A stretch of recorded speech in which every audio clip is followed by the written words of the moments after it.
Hello everybody, this is DKA Productions, and today we're going to be taking a look at set 75969, Hogwarts Astronomy Tower from LEGO Harry Potter. This set retails for $100 in the US, has 971 pieces, and is recommended for ages 9 and up. This set includes 9 minifigures, and if we flip the box around, you can see it has a really nice and detailed interior. Looks like a greenhouse, slug club party, and the astronomy tower. Let's take a look at those really cool 8 minifigures. The first minifigure we'll be looking at is Harry Potter. Harry Potter is exclusive to the set in this outfit. This is from year 6 and he's wearing his Slug Club outfit. He has a nice book, which is probably his potions book, and it has a stickered piece with some printing on it. Flipping them around to the back, there's just some nice simple back printing, the basic hairpiece, and some nice spectacles. He also includes a wand and a nice red undershirt printing. Hermione Granger in the set is also a nice inclusion. She is exclusive with this nice pink dress. She has some nice silver shoes or slippers on, and her hairpiece from 2018. Her accessories are a waffle and a wand.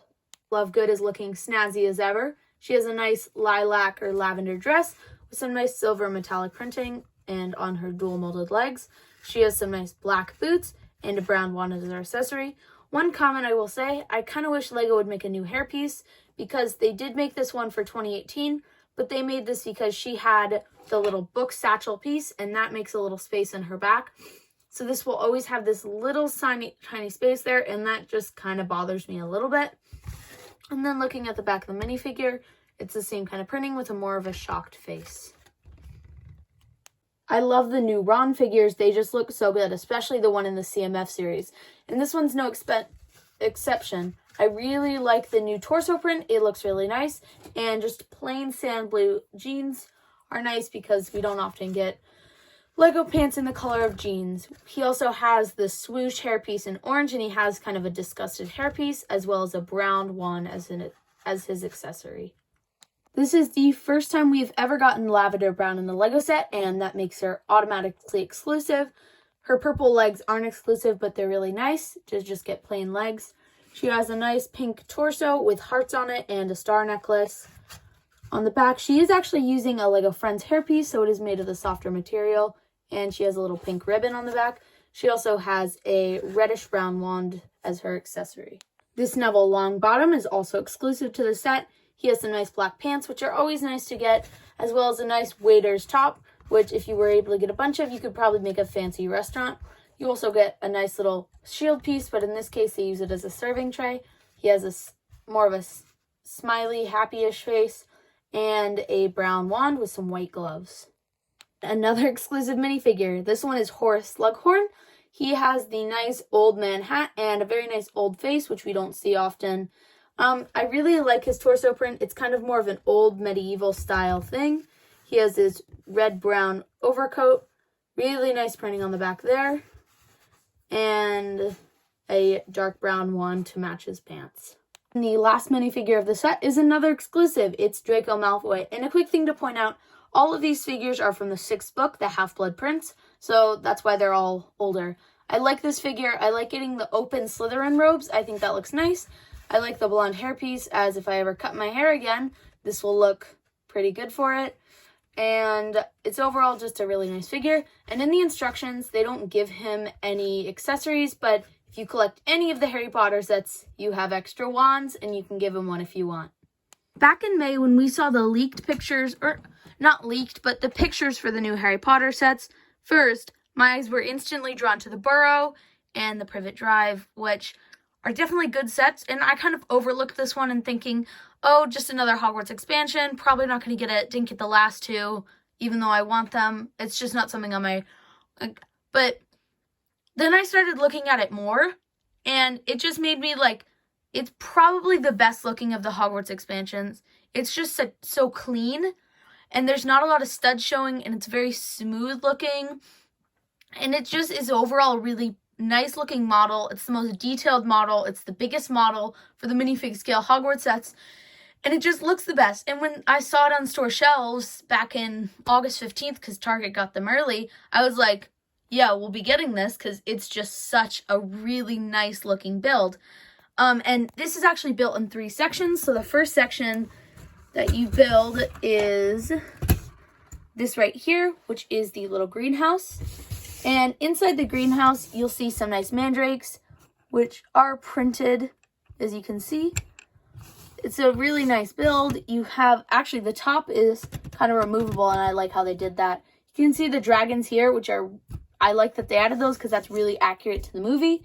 You have the little silver doorknob and some nice just plants overall growing on the side. And just an orange frame, which I think they should have gone with gray because that would be more accurate. Pair of scissors and the table. The next section that they have you build is this, this is actually the library in the actual sets or movies. And it's a nice build. My one complaint, even though you don't look underneath here, is why did you need to do that? It just bothers me. You could have just as easily used a tan piece right there instead of a teal piece, but you chose to do that. There's also a nice brown door, and I like that piece. That's always fun. I really like this bit. It's smooth and really nice looking, and I love the circular window. That doesn't bother me as much just because it's kind of a color you see a lot in these sets. Flipping it around to the back, you have kind of a nice empty chandelier with a candle on it. And then some potion stations, and right there, that is actually a printed piece, and it has a little dragonfly on it. And I will say, the desks do look a bit too modern for a Wizarding World. And then the last and biggest section of the castle, in my camera focus, is the Astronomy Tower. And this looks so nice. I love this roof section. I love this circle. I love this whole bit. I love that little bit, how they make it go down. I think this bit looks really good. From the exterior, it's probably the most noticeable part, and it's one of the most noticeable features in all of Hogwarts, when you look at the real thing at Universal Studios. I love all, the extra towers, because that's, what gives it its life. Flipping it around to the back so we can see the interior, you can see it's definitely packed full, which is always fun to see. Starting at the bottom, we have this little wall section, and it just has a little kind of Chinese celebration tree. We have a nice little broom, and then moving up a level, we have Slughorn's office. This is really fun. We have never gotten a Slughorn's office in Lego before.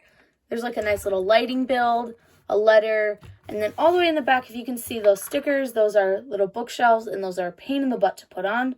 Hourglass in the back, and then 2 glasses right there. Moving up, there's the Ravenclaw common room, or the girls' Ravenclaw common room, which we've never gotten before and should technically be in Ravenclaw Tower. But then again, this is our second potions classroom, so not too accurate. I do really like this though. Ravenclaw is my house, so obviously I was super happy about this. There's 2 nice beds. There's a table for them to write notes, and since they're super smart apparently, they have books and newspapers to read in there. And then up here is the namesake of the set, the astronomy room, which I kind of feel like they should have included the astronomy teacher, but they didn't. I don't even know their name, so maybe that's why. I love this build here. I don't even know what this is called. It's like a horoscope or something. I think that's what it's called. And I think this thing just looks so cool. It's such a cool build. This big ring piece is actually the softer plastic, and then this piece right here is the piece we got in the Black Panther sets. And it just comes together to make this really cool looking thing that you look through. And then over here we have a little raised lip for some characters to stand. And then on the very top we have prophecies and then a stargazing thing up here. And then we obviously have the little lime green spires. And then over here we have the newest addition. We have Hedwig. And what I like about this Hedwig is that she has her wings open. So it's a completely new mold. And that is what I'm kind of looking for in these Harry Potter sets, because they just add something different, and that's what really makes them stand out. Let's take a look at the packaging now, and then the final verdict. The box for the set is the standard skinny $100 box size, and I definitely think this suits it justice. They might have been able to get off with maybe the $80 box size, but it's fine. One note, the set does only have 6 bags, so maybe that would be a reason why they might do a smaller box. and that might just cut down on waste a little bit less as they're like going and they're doing paper bags next year and all that fun stuff. Now, the question is, should you buy this set? Yes. In the short answer, you should completely buy the set. If it's the only one you find, you want a Harry Potter set, you like Hogwarts, you have all the other ones, definitely buy it. The long answer is also yes, but there's a bit more hesitance as there's also the Burrow. If you can actually find the Burrow's a pretty awesome set, and it really depends on what you like more, which is kind of just making you make the decision. But like the Burrow is more of a house. There's more like beds and like a kitchen, and it's more of like a dollhouse style. I mean, this is also a dollhouse style build, but that's like an actual house that you have minifigures in, which you could count as the dolls. And so they're both $100. They're both literally 20 pieces away from each other in part count, so that won't matter, even though the Burrow seems like it's bigger. The minifigures are pretty equal, because although the figures in the Burrow, I think there's one more and it's a bit more variety, all of the figures in the Astronomy Tower are completely exclusive. There's some figures in here we've never seen before, so it's kind of a what you can find situation. But if I were to say, I would personally go with this one just because I think it's such a majestic looking build. And that is my thoughts. Thank you guys so much for watching this video. This was actually recommended by one of my friends, SM Studios. He recently got the clock tower, so I'd love if you guys could go check out his channel. He's doing a 30-minute mock contest, so you guys could enter that, and he does custom minifigures that you might win. And this week's theme, I believe, is an Among Us build. You need 2 or more figures and only spend 30 minutes, and it's due next Sunday.